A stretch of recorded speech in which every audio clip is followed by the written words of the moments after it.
Welcome to my channel Sahajpath study. প্রিয় অষ্টম শ্রেণীর শিক্ষার্থী, আশা করি তোমরা সকলেই ভালো আছো। আজকে তোমাদের জন্য যে বিষয়টি নিয়ে হাজির হলাম সেটি হচ্ছে তোমাদের ইউনিট 3 লেসন 2 একটি কবিতা ওয়েট অ্যান্ড সলিটিউড। তো এই কবিতাটির বাংলা অর্থ হবে যে একাকিত্বের গান। সো আজকের এই কবিতাটিতে মূলত এই কবিতার বাংলা অর্থ সহকারে এবং একই সাথে তোমাদের এই যে পরবর্তীতে কিছু প্রশ্ন রয়েছে, তো এই কবিতার এই প্রশ্নগুলোর বাংলা অর্থ সহকারে আমি মূলত দেখিয়ে দেব। সো ভিডিওটি যদি তুমি প্রথমবার দেখে থাকো তাহলে অবশ্যই চ্যানেলটি সাবস্ক্রাইব করবে এবং ভিডিওটি ভালো লাগলে অবশ্যই একটি লাইক দেবে। সো তাহলে চলো মূল ভিডিওটি শুরু করি।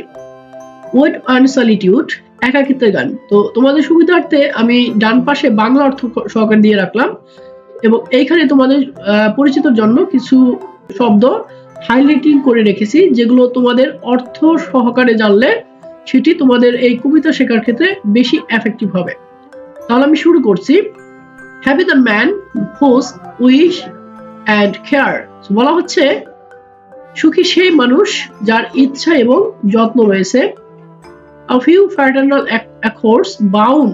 বলা হচ্ছে কিছু পৈতৃক সম্পত্তি রয়েছে। Continue to breathe his native airs in his own ground. তো নিজের ভূমি নিজের দেশের বাতাসে তিনি শ্বাস নিতে সন্তুষ্ট। Whose hearts with milk, whose fields with bread. তো মূলত যাকে গবাদি পশু দুধ দেয় এবং একই সাথে ক্ষেতের শস্য দেয়। সো এখানে fields with bread বলতে মূলত শস্যকে বোঝানো হচ্ছে। তো এখানে প্যাটার্নাল অ্যাকর্ডস বলতে মূলত বোঝানো হচ্ছে পৈতৃক সম্পত্তিকে এবং একই সাথে ব্রেথ বলতে মূলত শ্বাস প্রশ্বাস নেওয়াকে বোঝানো হচ্ছে। সো এরপর বলা হচ্ছে whose flock supply him with attire. So এখানে attire বলতে মূলত পোশাক বা পশমকে বোঝানো হচ্ছে। whose flocks supply him with attire, যাকে এই গবাদি পশুর পাল পোশাক সরবরাহ করে। whose trees in summer eat him shade in winter fire. তো বলা হচ্ছে যাকে গাছপালা গ্রীষ্মের ছায়া প্রদান করে এবং একই সাথে শীতে আগুনও প্রদান করে। blessed, ধন্য, who can unconcerned daily find. So বলা হচ্ছে যে অবিচল ভাবে খুঁজে পায় hours, days and years slide soft away. So বলা হচ্ছে যে ধন্য আমি আমার এই অবিচল ভাবে খুঁজে পাওয়াকে, যেটার মাধ্যমে আমার দিন সময় এবং বছর চলে যাচ্ছে। In health of body. So এখানে ইন হেলথ অফ বডি বলতে মূলত শারীরিক স্বাস্থ্য। Peace of mind. So peace of mind শব্দের অর্থ হবে মনের শান্তি। তো শরীরের সুস্থতা বা শারীরিক সুস্থতা মূলত মনের প্রশান্তি আনে। হুইচ বাই ডে, দিনে। Sound sleep by night, study and ease. বলা হচ্ছে এই শারীরিক সুস্থতা মনে যেভাবে শান্তি প্রদান করে তেমনি দিন এবং রাতের শান্তিতে ঘুমানো একই সাথে পড়াশোনার কাজ করতেও সাহায্য করে। Together mixed sweet recreation. So বলা হচ্ছে একসাথে মিলেমিশে মিষ্টি বিনোদনের মাধ্যমে। সো এখানে রেক্রিয়েশন শব্দের অর্থ হবে বিনোদন। And innocence which most does please. তো বলা হচ্ছে যে একসাথে মিলেমিশে এই বিনোদনের মাধ্যমে বা মিষ্টি বিনোদনের মাধ্যমে সরলভাবে বা সরলতার সাথে আমাদের সবচেয়ে বেশি আনন্দ দেয়। With meditation. তো মেডিটেশন শব্দের অর্থ হবে ধ্যান ধারণা। তো ধ্যান ধারণার সাথে। Thus let me live unseen unknown. তো বলা হচ্ছে এইভাবে আমি বাঁচতে চাই অদৃশ্য অজানায়। সো এখানে আননোন আনসিন বলতে অদৃশ্য অজানার কথাকে বোঝানো হচ্ছে। Thus unlimited let me die. So এখানে আনলিমিটেড শব্দের অর্থ হবে মূলত শৌখিন বা নিঃস্বার্থভাবে। সো বলা হচ্ছে এইভাবে নিঃস্বার্থভাবে আমি মরতে চাই। Still from the world and not a stone tell war I lie. তো এই জীবনের বা পৃথিবীর থেকে চুপি চুপি, যেখানে একটি পাথরও আমাকে বলবে না যে আমি কোথায় রয়েছি। সো এই কবিতাটি লিখেছেন মূলত আলেকজান্ডার পপ। সো এবার চলো তাহলে এই কবিতা থেকে আমরা প্রশ্নগুলো উত্তর দেখে নেই। সো ডিয়ার স্টুডেন্টস, এ হচ্ছে মূলত তোমাদের কবিতার প্রশ্নের উত্তর। তো এক নম্বর প্রশ্নে বলা হচ্ছে what things does a happy man have. তো একজন সুখী মানুষের কি কি রয়েছে।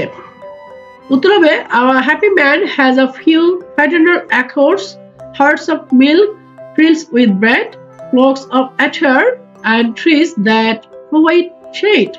তো একজন সুখী মানুষের কাছে পিতৃভূমির একর, দুধের গবাদি পশু, রুটির ক্ষেত বা শস্য, পোশাকের জন্য পালক এবং ছায়া দেওয়ার জন্য গাছপালা রয়েছে। তো 2 নম্বর প্রশ্ন বলা হচ্ছে how does he pass his time? তো সে কিভাবে তার সময় কাটায়? উত্তরটি হবে he passes his time by enjoying the peace of his surroundings, engaging in study and meditation, and experiencing sweet recreation and innocence. তো এখানে সারাউন্ডিংস শব্দের অর্থ হবে পরিবেশ এবং মেডিটেশন শব্দের অর্থ হবে মূলত নিঃস্বার্থতা। তো সে তার চারপাশের শান্তি উপভোগ করে, অধ্যয়ন এবং ধ্যানের সাথে যুক্ত থাকে এবং একই সাথে মিষ্টি বিনোদন ও সরলতার মাধ্যমে অভিজ্ঞতা লাভ করে। তো এইভাবে মূলত তিনি তার জীবন বা সময় কাটান। তবে 3 নম্বর প্রশ্ন বলা হচ্ছে how does he wish to die? সে কিভাবে মারা যেতে চায়? উত্তরটি হবে he wishes to die unseen and unknown, without lamentation, and he prefers to have no stone marking his grave to tell where he lies. সে অদৃশ্য এবং অজানার হয়ে শোক ছাড়া মারা যেতে চায় এবং তার কবরের জন্য কোনো পাথর না থাকার পক্ষেও। সো এরপরে 4 নম্বর প্রশ্ন বলা হচ্ছে how do you think you can be happy in life? তো তুমি কিভাবে মনে করো যে তুমি জীবনে সুখী হতে পারবে? তো উত্তরটি হবে personal responses will vary, but a reflective answer could include finding peace, engaging in meaningful activities, connecting with nature, or maintaining good health and relationships. তো বলা হচ্ছে ব্যক্তিগত উত্তর ভিন্ন হতে পারে, কিন্তু একটি চিন্তাশীল উত্তর অন্তর্ভুক্ত করতে পারে, যেমন শান্তি খোঁজা, অর্থপূর্ণ কর্মকাণ্ডে যুক্ত থাকা, প্রকৃতির সাথে সংযোগ স্থাপন করা, অথবা ভালো স্বাস্থ্য সম্পর্কে বজায় রাখা। তো এইভাবে মূলত আমি জীবনে সুখী হতে পারি। সো ডিয়ার স্টুডেন্টস, এই হচ্ছে মূলত তোমাদের ওয়েট অন সলিটিউড কবিতার ব্যাখ্যা। তো আশা করি ভিডিওটি তোমাদের জন্য অনেকটা হেল্পফুল হবে। তো ভিডিওটি ভালো লাগলে অবশ্যই একটি লাইক দিবে এবং পরবর্তী ভিডিওর জন্য ওয়েট করবে। খুব তাড়াতাড়ি হাজির হবো তোমাদের ইংরেজি গ্রামারেরও ভিডিও নিয়ে। Thank you so much for watching this video.